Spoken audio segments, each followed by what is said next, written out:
We'll be demonstrating a thoracic grade 5 mobilization, A to P, or anterior to posterior, front of the body to the back of the body, thrust here for the thoracic spine.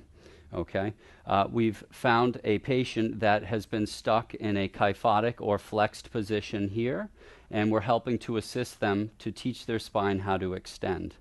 Desk workers, anybody that's been sitting for periods of time every day, drivers, things like that, will find themselves in that flex position.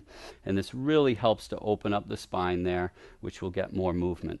Okay, so first what we're going to do is we're going to cross our arms over our chest here. That's good. We've already assessed the spine and figured out what segments we want to mobilize here. Then we're going to rotate towards me here, flex the neck just a little bit. That's good. My contact is going to be a fist here, and I'm going to line her SPs or spinous processes in between this gap here in my hand. Okay? So I've found my segment here. Good. I have my placement. I'm going to have you inhale, please, Marilyn. Yep. And then exhale, relax back. Good. Relax the neck. Good. Nice job. Come back up. There you go. Let's move the legs over to the side here.